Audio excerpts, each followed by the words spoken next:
Kita tak bisa main akal-akal. Tengok Nabi. Wa ma atakumur rasulu fakhudhuhu. Apa yang dibuat Nabi ambillah.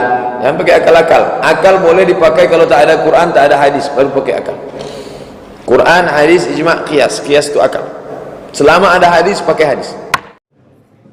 Kalau di Mesir namanya Fakultas Usuluddin jurusan hadis. Tapi kalau di Malaysia, di Universitas Kebangsaan Malaysia, namanya Jabatan Sunnah. Jadi hadis dan sunnah itu sinonim.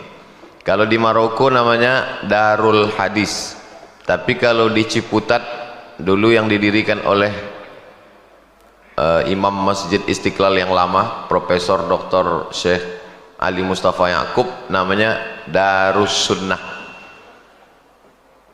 Itu menunjukkan bahwa pendapat yang pertama mengatakan antara hadis dan sunnah itu sinonim, tak ada bedanya. Pendapat yang pertama. Jadi kalau ada orang mengatakan itu ahli hadis, itu ahli sunnah, ini ada dalam kitab-kitab hadis, ini ada dalam kitab-kitab sunnah. Hadis dan sunnah itu sinonim, sama, tak ada bedanya. Tapi pendapat yang kedua mengatakan ada beda antara hadis dan sunnah. Hadis itu secara bahasa artinya cerita.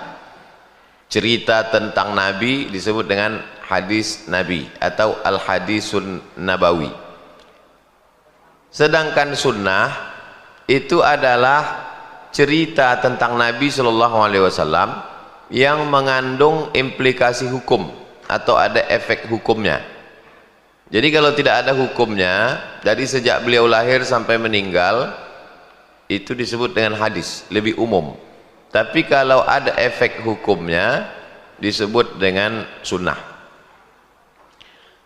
Sunnah semua ucapan, perbuatan dan ketetapan Nabi SAW, maka itu disebut dengan sunnah. Ciri aliran sesat yang kedua menurut MUI, meyakini atau mengikuti akidah yang tidak sesuai dengan Al-Quran dan Sunnah. Khutbah Jumat itu sunnah pakai bahasa Arab. Ini kita bicara masalah hukum. Sunnah pakai bahasa Arab. Berpegang teguh dengan sunnah itulah keselamatan.